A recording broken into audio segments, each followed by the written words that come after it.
আলাইকুম। আপনারা সবাই কেমন আছেন? আশা করি ভালো আছেন, সুস্থ আছেন। তো আমি আসলে একটা বিষয়ে কথা বলবো আজ। আ আমাদের বাংলাদেশে যেকোনো সরকার আসুক না কেন, তারা প্রয়োজনে প্রবাসীদের নিয়ে কথা বলে, আবার প্রয়োজনে ছুঁইড়া ফালায় দেয়, খবর থাকে না। কিছুদিন আগে একটা প্রবাসীকে এয়ারপোর্টে মারা হইছে। তো সবকিছু মিলে আসলে আমরা প্রবাসীরা আসলে কি পাইছি?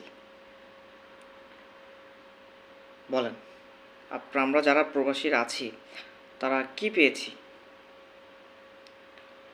এখন আবার ডক্টর মোহাম্মদ ইউনূস যারা সরকারে আসছে, হয়তোবা অল্প কিছু দিনের জন্য হোক, চাই দিনে হোক, তো এখন টিকিটের দাম বৃদ্ধি করে দিয়েছে। এমনিতে তো টিকিটের দাম সিন্ডিকেটের হাতে, ঊর্ধ্বগতি সবসময় থাকে, আমরা কোনো ফ্যাসিলিটি পাই না, প্রবাসীদের বহুত প্রবলেম। এর ভিতরে এখন আবার সিন্ডিকেট টিকিটের দাম বেশি করে ফেলছে, ঊর্ধ্বগতি করে দিয়েছে। তাহলে আমরা কি পেয়েছি প্রবাসীরা? তো আপনারা সবাই ভিডিওটা শেয়ার করবেন এবং বেশি বেশি আপনাদের মত দিবেন, এবং কি আবার রেমিটেন্স পাঠানো বন্ধ করার আন্দোলন শুরু হোক।